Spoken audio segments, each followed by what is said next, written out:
Hello, it's me, Suki. I'm doing this video for basically I'm going to be talking about heart surgery and the aftercare and the recovery process and the side effects of heart surgery. Now the reason why I wanted to do this video is because, as a lot of you know, I run a couple of pages on Facebook for Marfan Awareness and a Marfan support page. I'm also a member of other people's support pages and awareness pages, and I have been for many years, and I talk to a lot of people and I've spoken to a lot of people about heart surgery and their experiences of it. And basically it's shocking to me because 9 times out of 10 they have told me we didn't get any aftercare, we didn't get any support during the recovery process, we weren't told about side effects, and because of that they got very worried and anxious because they thought something had gone wrong, or so hopefully I'm going to clear up some of that for some people, and maybe for people that are going to go through heart surgery in the future. And so basically I'm going to talk a bit about my experience of heart surgery and things, and because I had quite a good team at the hospital, good nurses, good doctors, and they supported me through the whole thing, and they supported me afterwards as well. They told me everything I needed to know, and it is very shocking to me that there are people out there that haven't had the same fortune I've had, so basically I had heart surgery, open heart surgery, in 2013. As you can probably see there, lovely little scar. But yeah, so basically when I was a kid, when I was born, I had a dilated aorta. Now, for those who don't know what a dilated aorta is, I'll explain it to you in the best way I can.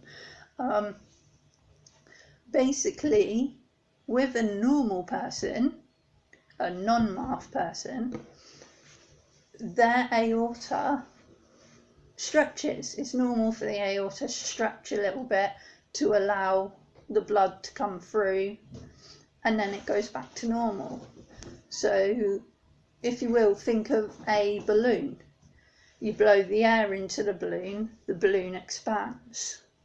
Then when you let the air out of the balloon deflates and goes back to normal. That's what a normal aorta is like. A Marfan aorta, because of Marfans, we have issues with our connective tissues, so they don't work as well. So where most of your body is made up of connective tissue, the aorta is one of those things, and basically blood goes through, it stretches, but it doesn't go back into place. So when you blow the air into the balloon and you let the air out, there's still a little bit of air left in, if that makes sense. I don't think I'm making sense, but so basically over the years with a Marfan patient, their aorta stretches and stretches and stretches, slowly gets bigger. If I'm right, I think the safest measurement, I think it's around about 4 centimetres to 5 centimetres is when they start going right surgery time. I think I could be wrong there. I know I was at 6.9 centimetres when I had my surgery, and that was apparently quite dangerous, so the doctor had told me. But yeah, my aorta was dilated when I was at birth. Now, I went through, all through my life, I've had regular checkups on my heart and my aorta. They use the CT scanners, ECG, MRI, all that hoo-ha, and they take measurements of the heart, the aorta, the aortic valve, all that type of stuff, to make sure it's not getting too big. So I constantly had yearly checkups, and then I round about when I hit double digits, I think, I got put onto beta blockers. I had to take atenolol beta blockers to slow my blood down, slow my blood pressure, to help prevent any more damage to the aorta.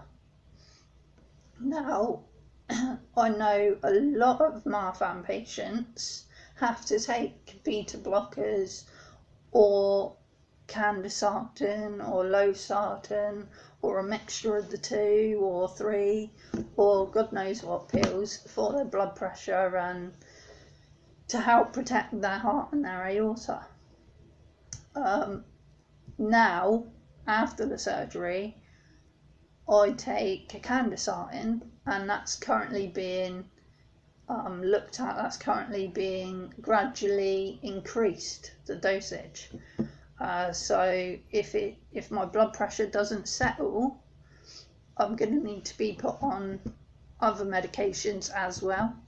And I've heard a lot of some Marfan patients are on up to like 8 or 9 types of different pills just for their blood pressure. So it's quite a serious thing. But yeah, so where was I? I've had, when I went for my surgery in 2013, the dilation of my aorta had got a lot bigger.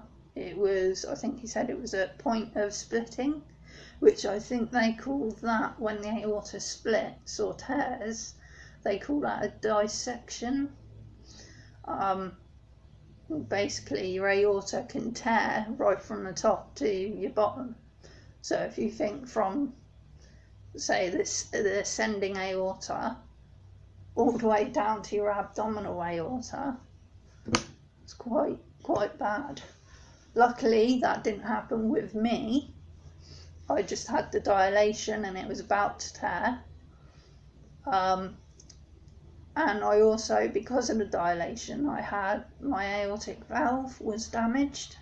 Because if you think the aorta stretched a lot, and it stretched the valve as well, and kind of, then I was getting some regurgitation, I think they call it, is where the valve can't close properly, so it can't stop the blood properly coming through. So blood still squirts through, which isn't great. I also had an aneurysm on my aorta. So all 3 of those things at once. Brilliant. I'm the luckiest girl in the world. But yeah, for those who don't know what an aneurysm is, aortic aneurysm, if you think of the aorta, let's say it's a tube. Now it has an inner tube and an outer tube. And if you think of the inner tube was where the blood goes through. If you get a hole or a tear in that inner tube, the blood squirts through that hole and gets caught between the inner tube and the outer tube, and that creates like a little pocket, I suppose, and then over time that pocket fills up with blood and it gets bigger and bigger and bigger and bigger and bigger until it explodes. And so basically that's what an aneurysm is, and I had all 3. I had the aneurysm, the dilation, and the damaged aortic valve. Now, when I went in, I got rushed in for emergency, because beforehand I hadn't had a heart checkup in over 7 years, because where I did a bit of moving around when I was a teen, I kind of lost touch with the hospital, so to speak.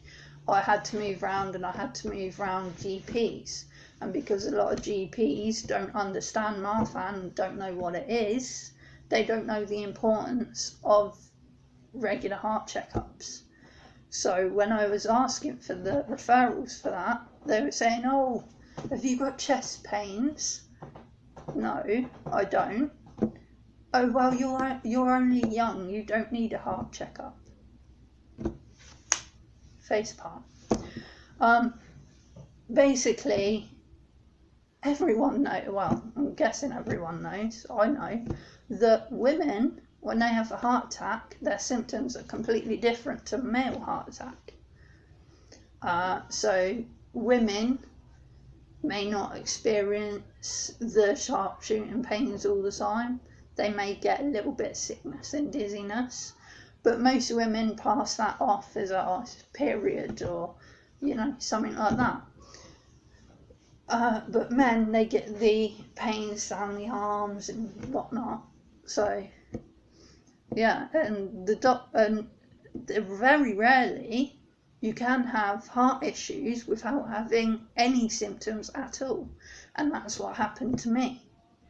I was going through life, not a problem, no issues at all, no symptoms, no sickness, no dizziness, no sleepiness, well, the occasional sleepiness, because that's part of Marfan anyway, you get a bit of fatigue from now and then.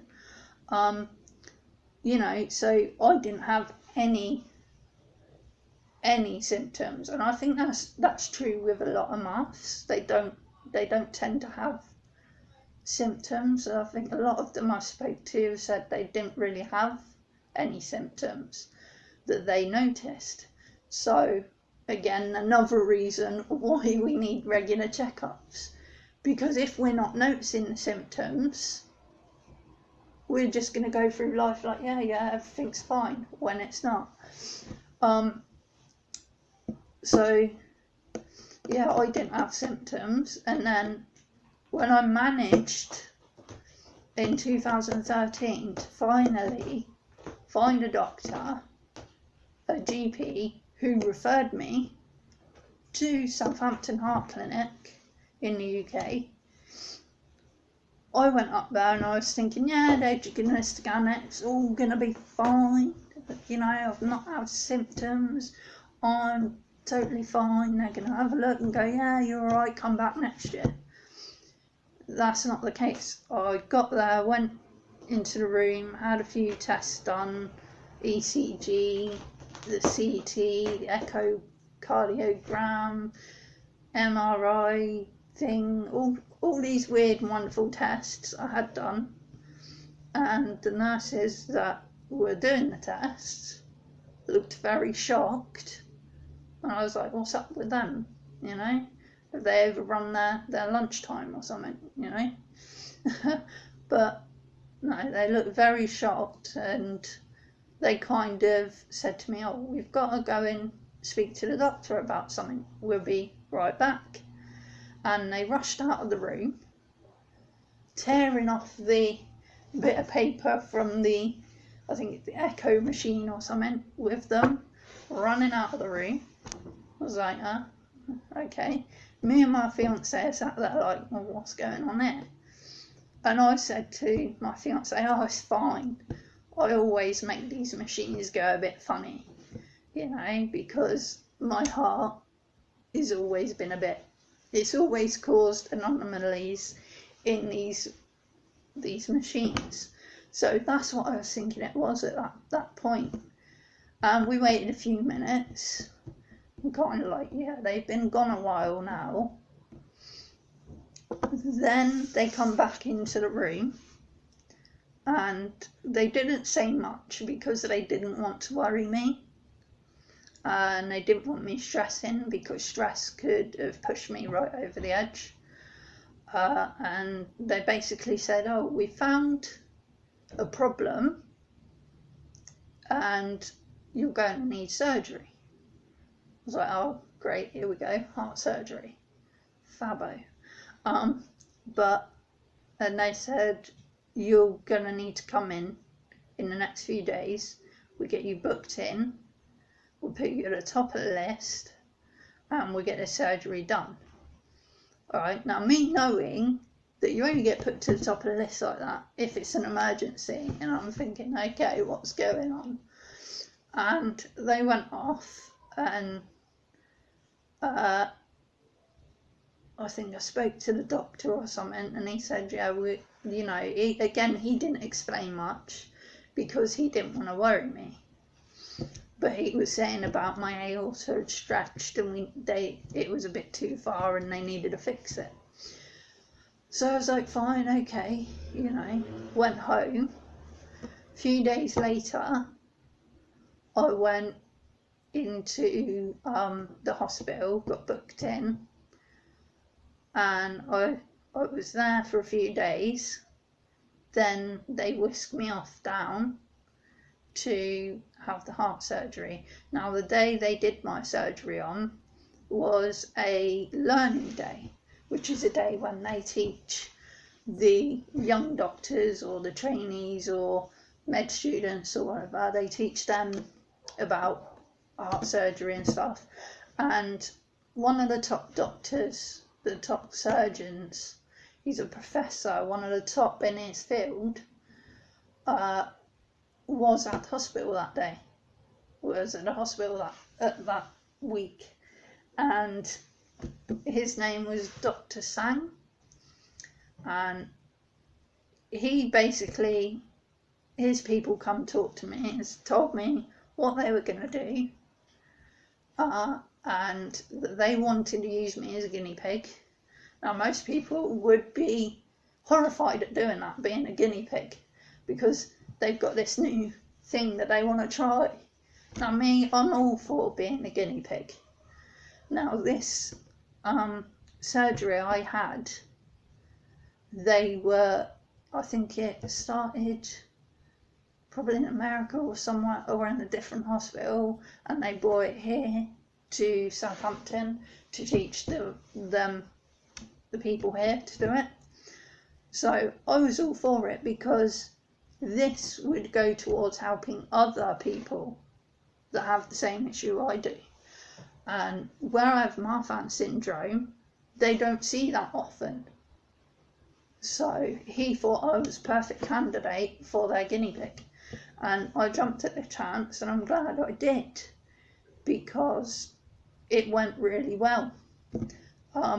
Basically, I was taken in, put under anaesthetic. Obviously they don't do it while you're awake.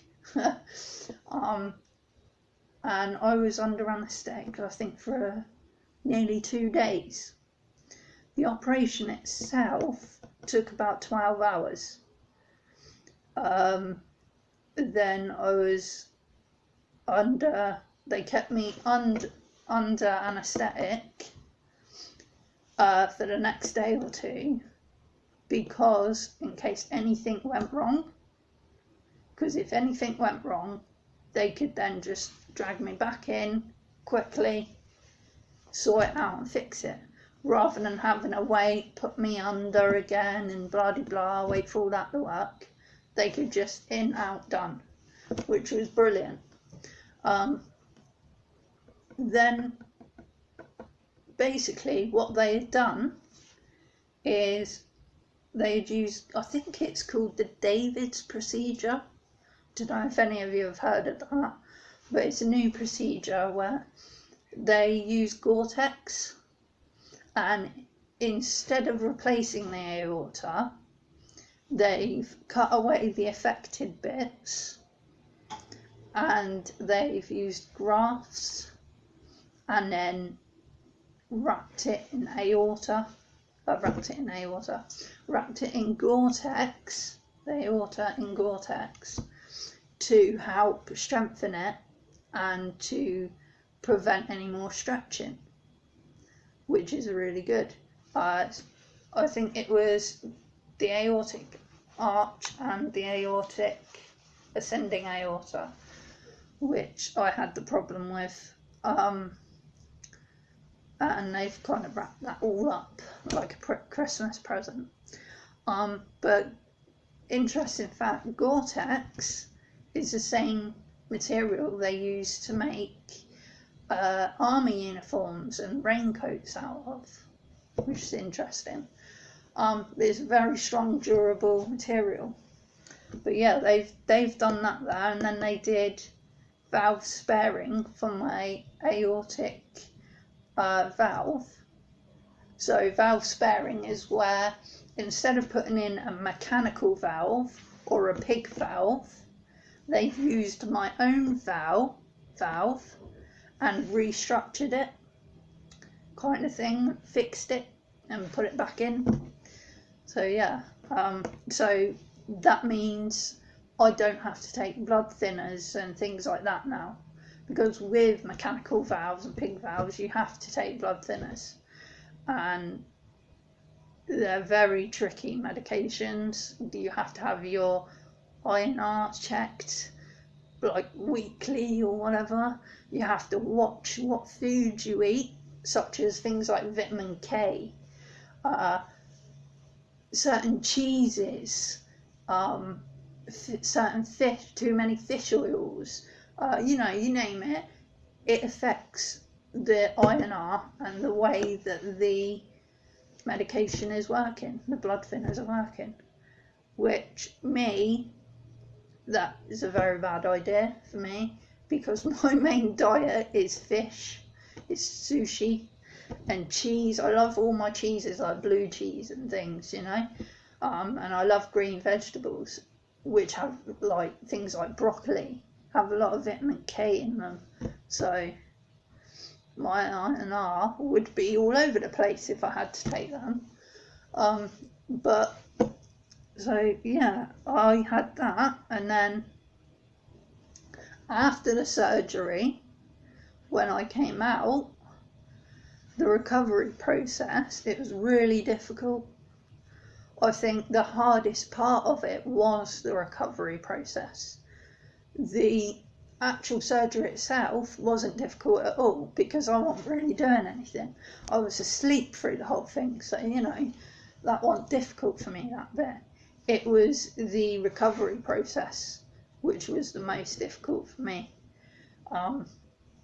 Even before the surgery, I didn't find difficult. Most people would be worrying like crazy. I wasn't worrying, at all. Most people would be worrying, oh, I'm going to die, which I can't blame them. It's a scary prospect. But me, myself, I wasn't scared about that. I wasn't worried at all. I know exactly what was going on. I researched it all beforehand. My dad went through similar surgery, so I knew all about it beforehand. The thing I was worrying about is at home. I was like, now, is my partner going to be able to feed the cats all right? Is he going to be able to feed himself all right? Is he going to be able to clean the house okay? Is he going to set the house on fire while I'm gone? Those are the things I was worrying about. I wasn't worrying about the surgery itself, And I think them type of things do help to worry about normal things. It helps your nerves, really, I think. But but after the surgery, when I came out, the recovery process was the most challenging. It was really difficult. But after the surgery, when I'd come to, when I was up on my feet walking around again and everything, before I was about to leave, the doctors come and spoke to me, and they said to me and my partner, you're very, very lucky. So, okay, yeah, I know, I've survived heart surgery. A lot of people do. And he was like, no, you're very lucky. I'm surprised you weren't dead when they brought you in there. Okay. And then he said, if you hadn't come in when you did, you probably wouldn't be alive a week later. So that was quite shocking. My aorta was in that bad of a state and I didn't even notice. I didn't even know. Didn't have any symptoms, nothing. You know, so to me I was like, wow, really? You know, I've just had a near-death experience, and it was quite shocking. But when I got home was when the depression started. Now people think depression, you don't get depression with heart surgery. Don't be silly. Yes, you do. It is a big side effect. For anything life-altering like that, it's a big side effect. You know, when I got home, I had ups and downs. Like 1 minute I'd feel great and happy and brilliant. I'd feel like I could take on the world and climb a mountain. You know, and I was so happy, and I was so happy with life, and I was so glad I was alive. And I just wanted to get out and do stuff. But of course I couldn't do that. I had to sit down and rest because I'd just had heart surgery. You know, I was going to go on these amazing hikes and things like that. I had to wait a couple of years to do that. And then the next minute I was really down and really upset and really crying and stuff, but I didn't know why. And that was tricky. I got very emotional. Now, I'm not really an emotional person. I don't really cry. I don't, you know, if I have problems, I get on with it, I fix them. You know, no point sitting down whinging and crying about it, because whinging and crying ain't gonna fix it. That's the type of person I am. Now, after the heart surgery, I got very emotional, and I would cry or feel like I wanted to cry over the smallest of things, you know. Also, I don't think I experienced anger, like a very lot of anger and stressiness, but I know some people have. They get very angry for no reason or something, you know. But it messes with your emotions, heart surgery does, and a lot of people don't realise that, because of what your body has gone through. Your brain's gone through that same thing as well, and it does affect your mental health. And you know, and it is basically a near-death experience, and that does shock your brain and your body quite a lot. And so for those who are going through heart surgery or have been a heart surgery, if you have been very depressed for a month or so afterwards, or a couple of months, it can last for 2, maybe 3 months, it can do, but then it will clear up. Mine cleared up, I think, after a month, so it will clear up. Don't worry about it. You've not gone completely balmy. You don't need to be wheeled off to the nut house and put in a straitjacket. You're not crazy. It is normal for you to be emotional after heart surgery. It is normal for you to be depressed. You know, it's normal for you to have anxieties, you know, after heart surgery. Your body has been through a lot. But I went through it quite a bit. And I remember as well, the other thing about the heart surgery, the recovery, as well as the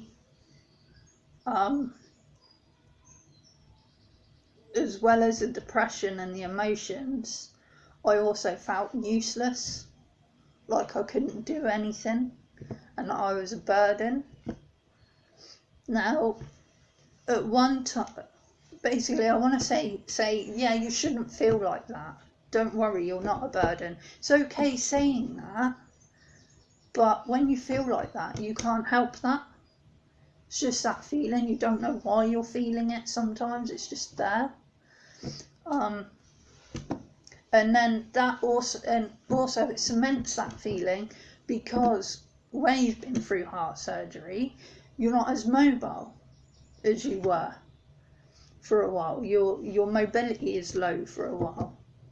So I remember after my heart surgery, I think it was a day or two after I come home, I remember trying to get back into my own routine, you know, rather than the hospital routine, get into my own routine.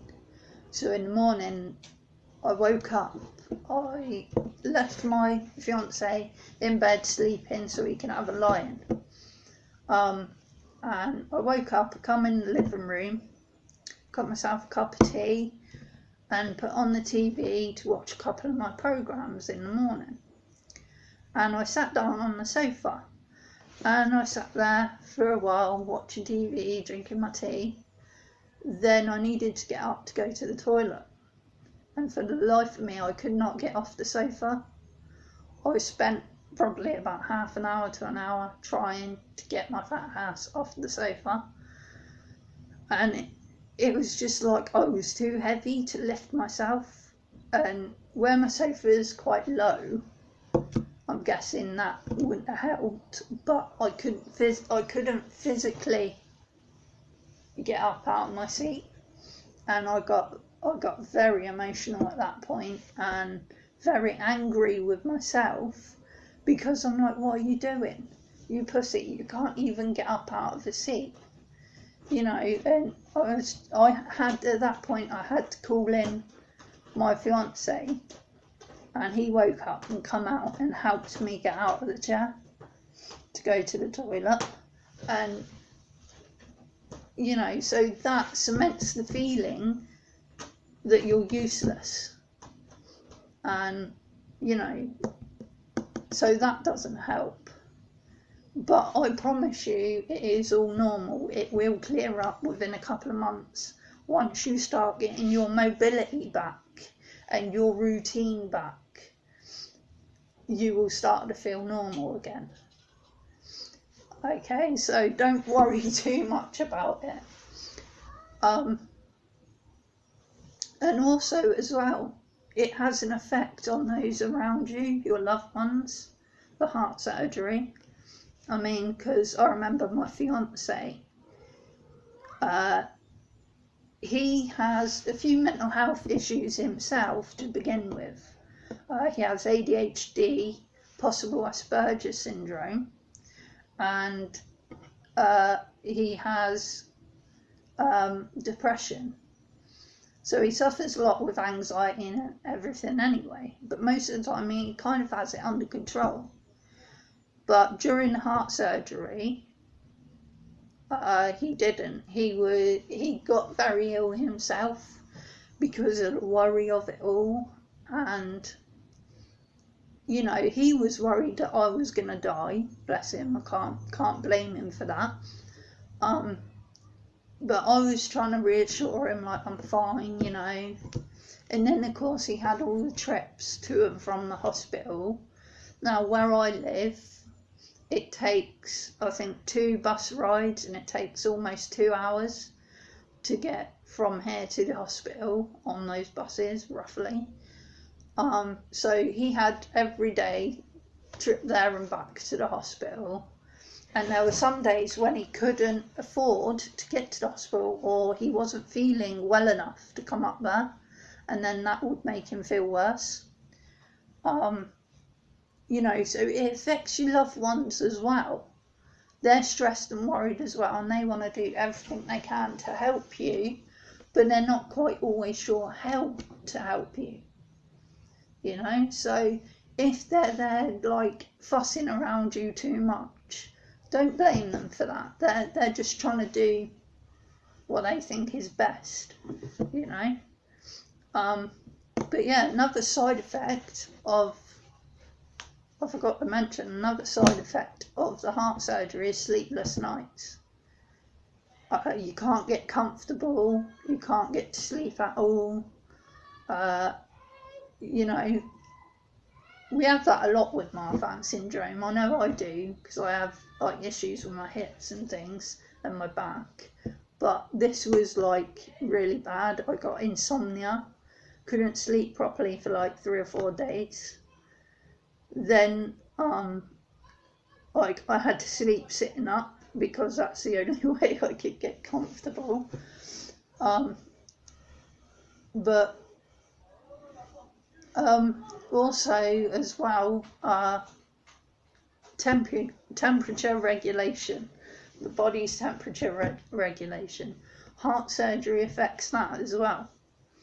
So you'll keep going hot, cold. Even though it's boiling hot outside, you'll be shivering and going blue, like you've got hypothermia or something. You know, that's normal for heart surgery, because your body's trying to readjust, you know. And your heart is one of the main areas where, you know, it deals with the circulation. And if you haven't got good circulation, you do get cold. So it affects that. So yeah, don't be worried if you're going hot, cold, and you can't sleep, and your emotions are all over the place. You know, it's normal. It's normal for heart surgery. So yeah. So don't worry about it too much.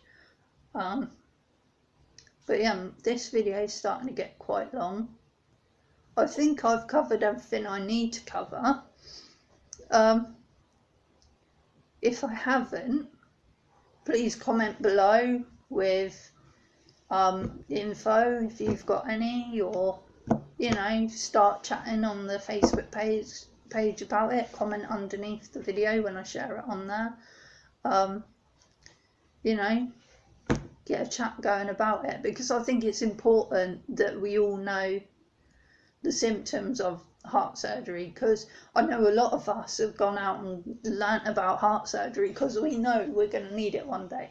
So we've learnt about the different procedures and what has the best success rate, things like that, you know. But a lot of the time we don't learn about the aftermath, we don't learn about the recovery process, about side effects of it, because people don't realise that there are side effects to heart surgery. You know, there is. And I'm still shocked at the fact that there's people out there that haven't been given the after treatment and been told about the side effects and stuff. And I will say, if you've had heart surgery, or and you have some issues with your heart, or you think there is a problem, if you've got Marfan syndrome, or anyone with heart issues, if you've had heart surgery, or you need heart, or you're going to be going for heart surgery, or you have heart issues, if you have something wrong with, you know, if you think there's something wrong with your heart, if you're having symptoms, or even if you're not and you think there's something wrong, don't be scared to go speak to your doctor about it. Don't be scared to go to A&E. Because a lot, as I said, sometimes, especially with us MAFs, we don't always get the symptoms. And, you know, that sounds really scary, you know, but literally it does creep up on us. So we need to keep a check of our heart. So don't feel like you're being a hypochondriac just because you go for a checkup every now and again. Don't, you know, just because you go speak to your doctor about it. You know, so don't feel like hypochondriac. You need to get your heart checked out. It's a life-threatening condition, you know. Yeah, you may not be having symptoms, but that doesn't mean that there's nothing wrong with your heart. So go and get it checked if you are worried. I don't mean to worry people, but you know what I mean, is awareness needs to be raised. and unfortunately that's the way it happens. So, but yeah, I hope this video has been helpful. It's like 40 odd minutes long now, so I'm sorry it's a long video, but I had a lot to discuss and I'm a talker. So, but yeah, I'm gonna let you go now. I hope this video has been helpful. Please, if you like this video, please like, share it, and please subscribe to my channel. And yeah, hope you enjoyed the video. Thank you and goodbye.